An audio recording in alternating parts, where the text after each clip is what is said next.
Hey guys, welcome to the review show. My name's Austin and welcome back. Sorry if I haven't been uploading for a while. I've been busy and I haven't been going to the theaters a lot. I just can't go. I just can't go as much as I used to.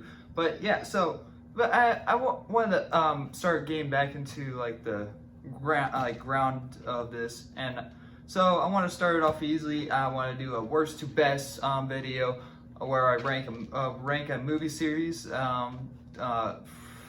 from like the worst movie to the best movie in that series. And so yeah, that's what we're gonna be doing today. And I've been asking you guys a lot of questions on Instagram what I should review that's on Netflix and Disney Plus, because I haven't been going to the movies a lot. So that's one of the things I'm just gonna be doing for right now. So let me know what you guys want to see down below that's on Netflix and Disney Plus. Let me know in the comment section below. But let's get into our Star Wars ranking, where I'll be ranking all 11 Star Wars movies, including Rise of Skywalker. If you guys have not seen Rise of Skywalker, don't worry, there will be no spoilers when we get to its ranking area, so you don't have to worry about that. I reviewed all these movies. Everything is a spoiler besides the Rise of Skywalker. I never did a spoiler section for that. I was planning to, but never got around to do it. So if you guys want to still see that, let me know. But yeah, if you guys want to go check out all these reviews, I'll put the playlist down below. There is a playlist. You can find it on the channel. And I've done you can still find them in the video section. It's like a month old videos. But so yeah, that's what we're gonna be doing today. We're gonna be ranking all the Star Wars movies down. So yeah, let's get started. At number 11, Attack of the Clones. I really don't like this movie. The reason why is because the romantic dialogue sucks so bad. I hate it so much. It's so dumb. And the CGI in this movie, I get this movie's 20 years old, but if we look at like something like New Hope, that thing is 40 years old. So you can't complain about, well, it's just 20 years old, so you can't go harsh on the CGI. I can. At number 10, The Phantom Menace. This is probably not a shock for you guys if this is gonna be how it is, but so yeah. I mean, I like The Phantom Menace a little bit more than Attack of the Clones. I gave it the same rating because you still can watch it as a Star Wars movie and all that, but at least this film had Darth Maul and somewhat, I guess, well, no, actually, well, yeah. So this dialogue in this movie is way better than the one in Attack of the Clones. 100% better. The romantic dialogue, Jesus, is still a little bit out there. At number 9, Solo. I mean, out of all these movies that ranked higher than this, is actually better than Solo. And this is the reason why. Because Solo could have been a lot of films, and no one really wanted the Solo. You could say a lot about these other movies that no one wanted, but for this one, for me, we really don't need it. Because Solo should have been The Mandalorian, in my opinion. Because, like, this is just a ripoff of Ocean 11. That's all it is. And so, and the little, like, and it's just not that. It's not just a ripoff of Ocean 11. It's just like, it's just a bunch of like callbacks. It's like, hey, you remember that? Yeah. What do we do now? It's like they just threw all these callbacks back into this film, and it's just like, and there's really no story. I mean, Darth Maul is also again in it. I mean, at number 8, The Last Jedi. Oh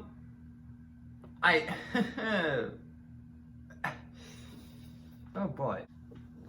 I enjoyed The Last Jedi. I gave it a higher grade than people didn't expect it. It's basically the same.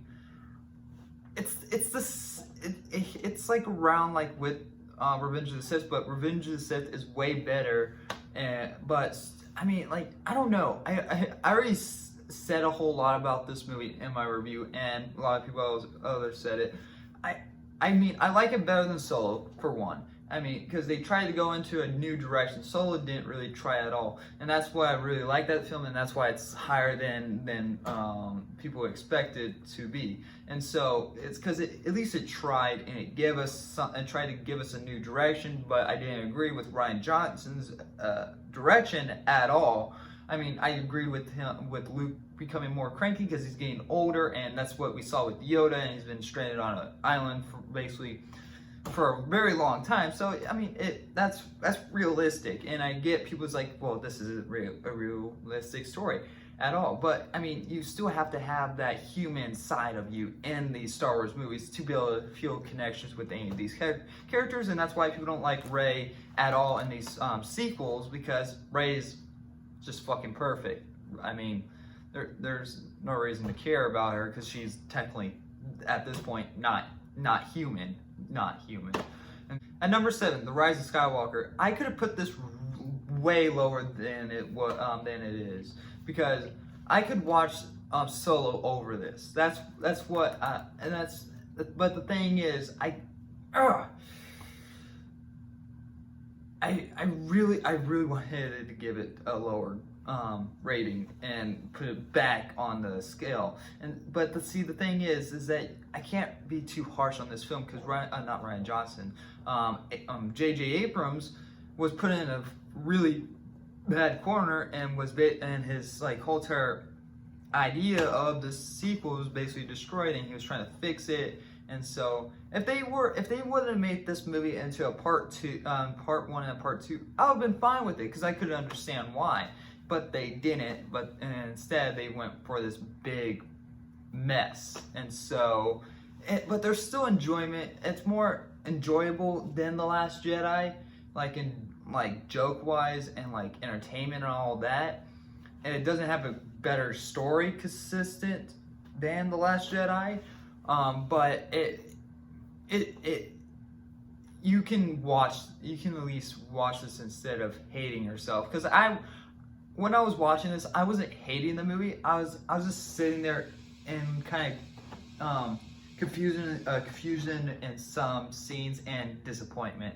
And so, and a lot of scenes was really like, okay, that's Disney right there. That's studio interference right there. So yeah, oh boy. At number 6, Return of the Jedi. People, I'm actually kind of not surprised that it's it's the original, and I'm actually not surprised that it's this high and it's a average movie. I gave it a minus in my review, and so, but when it came here before is way better. Everything up from in the top 5, I watched way more than Return of the Jedi.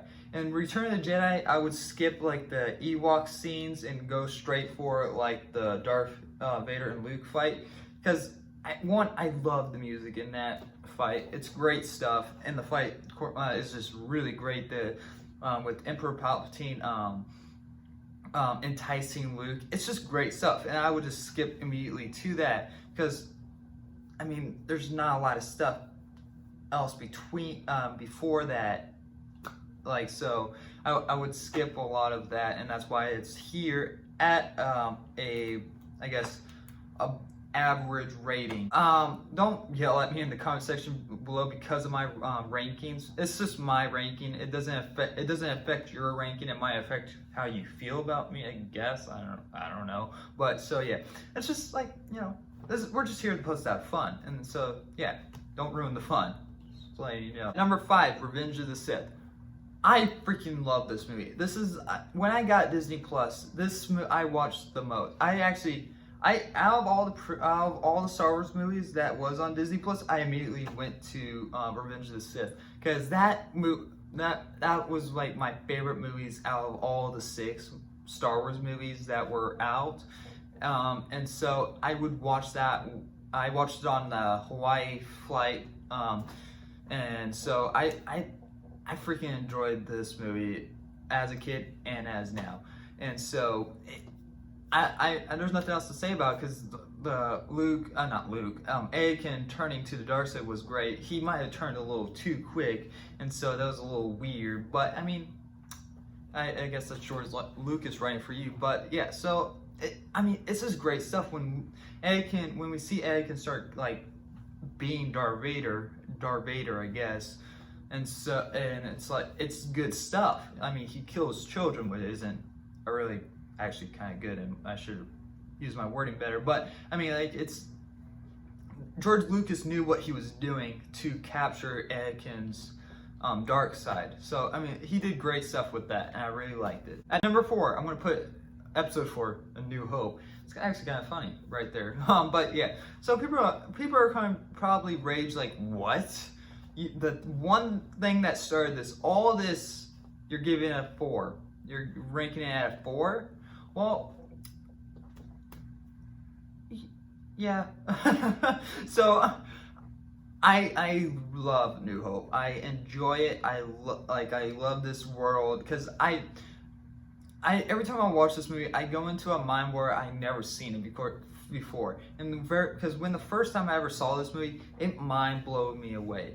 But honestly, I like these next 3 movies way better than A New Hope, and I don't know why. I honestly don't know why I like it better than A New Hope. When I watch these ones, I really enjoy it a little bit more than A New Hope. I guess it's because in A New Hope, like the fight, you can say like about the fighting in this movie is a little off-putting and it feels weird, but I mean, you can't really say a whole lot, and you can't really deny this movie a whole lot because of when it came out. And so, I mean, it's good. It's a good movie. I would watch it definitely more than the ones I said before.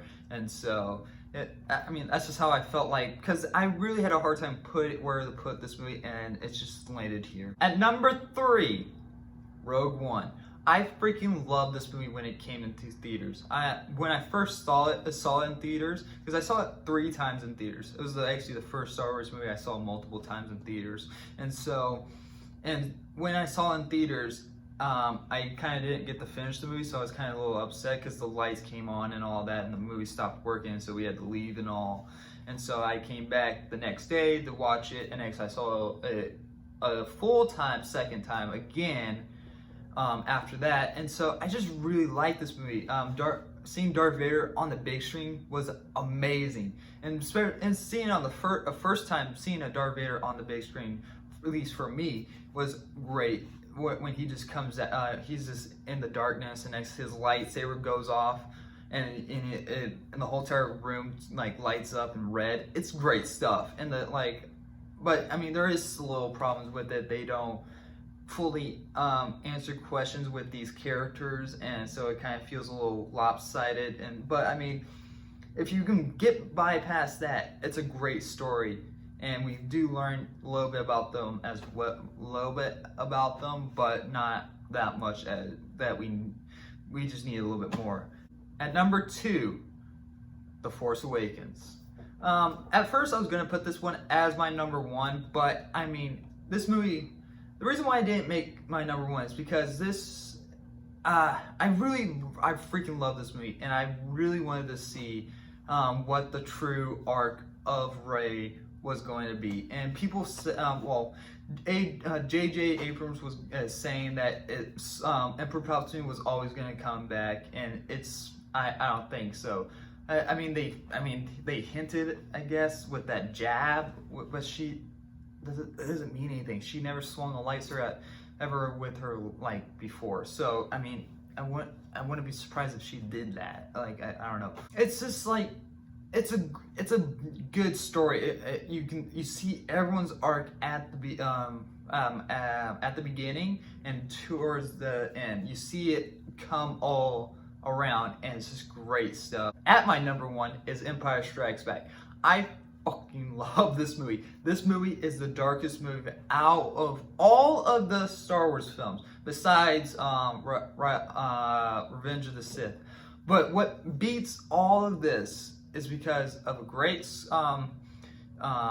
music score by John Williams with the freaking Imperial theme. That is fucking amazing, and that amazing twist with Luke as Darth Vader's son, Anakin Skywalker's son. That's just great. That's a great twist, and I think it was the first like father twist that was ever like shown, or like it was probably rarely, and it was never expected, and I guess it was never hinted either. It just came up like, whoa, oh, wow. But I think that's what it was supposed to be, and that's why I freaking love it. It was great stuff.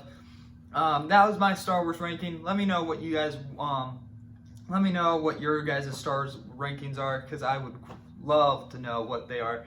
I freaking love doing this, especially coming with the list. This video isn't going to be as big as the freaking Marvel video that I did back in the summer, which go check that out. And so, I mean, this was just great. This was fun. And it was kind of a little awkward being back in this chair. I mean, I'm a little rusty because I haven't really did something like this in a while. But I mean, I'm glad to be back for right now. And so, yeah, I mean, let me know what you guys' rankings are if you guys want to see more Star Wars stuff, because I am working on a Clone Wars season review. So look forward to that leading up to the new season that's coming out in February, the final season. And so, yeah, I can't wait to do more videos in the future. Anyway, let me know what you guys thought. Leave a like, subscribe if you're new, share this video on social media. And so, anyway, thank you guys very much for watching. And like always, I'll see you guys next review. Bye, guys.